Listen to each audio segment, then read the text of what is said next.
My name is Trish Scarmuzzi. I'm 45 as of yesterday. Hometown is Niles, Ohio, which is that Warren, Niles area. Where I grew up, we were kind of more almost a suburban type of area. Real pleasant. We had a lot of kids in the neighborhood, and you know, we knew each other, and you know, you knew your neighbors. They were always willing to help out and things like that. I can't say that we were always in and out of each other's homes. I know some of the kids were, but you know, it all depended on the parent in that particular home. You know, if they kind of limited the kids' access back and forth to the houses and stuff. But my grandmother lived next door to me, so we were just a pretty close neighborhood, I'd say. We have a lot more rentals now, and you don't really know the people that own the houses very well, and you know, because they are rentals, people tend to be in and out very quickly. My grandmother's house for a long time was owned by somebody who actually lived there, and then after that person passed away, then it went to a rental. And even though they live next door to us, we don't always know our neighbors now because the people are in and out so fast. Some of our businesses that were nearby have closed down. Others have just changed hands and become entirely different businesses. We used to have a couple of neighborhood grocery stores. Those are totally closed down now, and you have to go about a mile or so to get to a grocery store. We still have a playground nearby, but that's in the process of being sold off.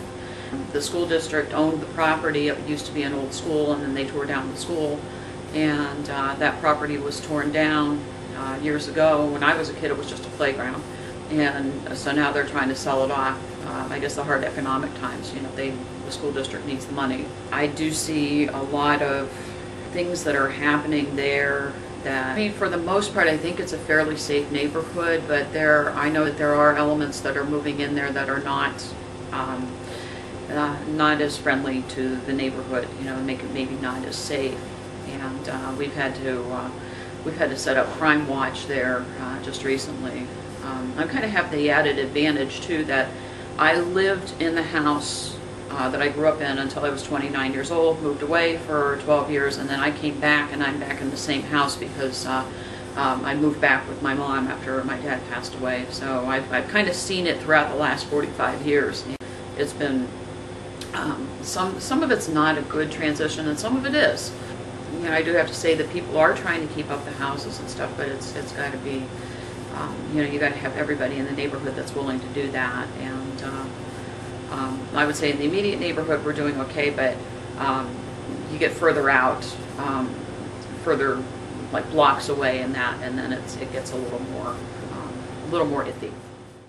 My family is kind of an unusual family in that I'm the youngest of 4 kids, and what's happened is that I have brothers and sisters. I have a brother and 2 sisters who are a lot older than I am, so I was kind of more off to the very end there, and we had pretty traditional things there.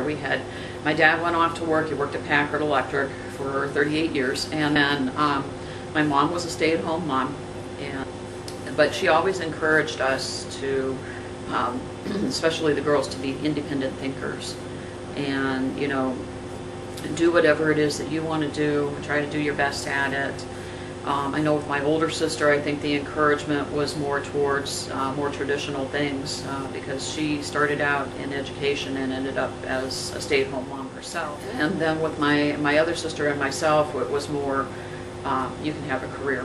And so that was, you know, that was really good encouragement there. My dad was always very supportive, you know, and we just, I will say we were a little spoiled, but you know, but.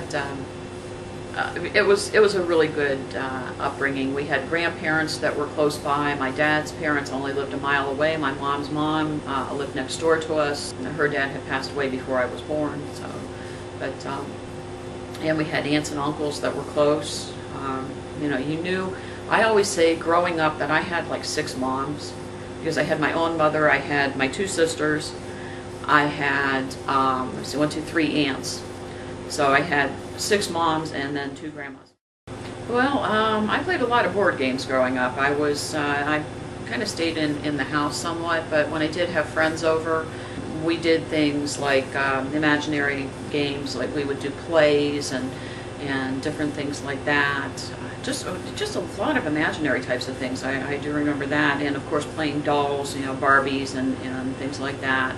Monopoly, I remember that was a big thing. And of course, when I was really little, then it was Chutes and Ladders. And we had a picnic table out on our back porch, and during the summertime, you could take your games out there and play out there, especially if it was raining. It was always nice because we had covered over back porch. And a lot of bike riding. We had a nice hill that was not too far. Actually, the road that runs next to my house, if you rode up about 2 or 3 blocks, there was a nice hill up there, and of course then it was the thrill of, well, don't get hit by cars going across the cross streets on that, so and don't flip off your handlebars either because you might fall over. So, but for the most part, it was a good upbringing. So I was a fairly quiet kid, so I didn't have a lot of real misadventures, but just had some fun. Well, let's see, it was basically on just about every holiday we all got together at our house. My mom and dad, of course, and my sister and I, we were both still at home at the time. And then my sister would come with, my other sister would come with her husband and their children, and then my brother would come with his wife and their children. And when grandparents were still alive, then the grandparents would come too.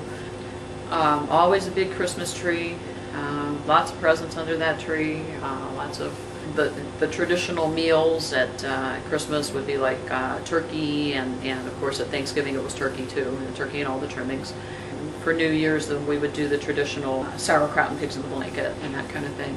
The Easter Bunny always came at Easter, and I remember one year that we went someplace else. We went to my sister's house up in Illinois for Easter, and I was very concerned that the Easter Bunny would not be able to find me up there because I was only about 4 or 5 at the time, and so the concern was, is the Easter Bunny going to be able to find me? Well, the Easter Bunny did find me, thank goodness. So well, we went on different vacations and that, and I know we always had some kind of family vacation every year. Probably Niagara Falls.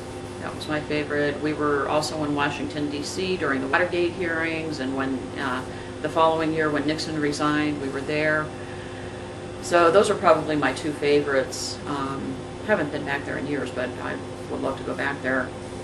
Also visiting my grandparents. After my mom's mom died, then we spent a lot of time at my dad's parents' house, and we just, we were very close there too. We had family gatherings and that.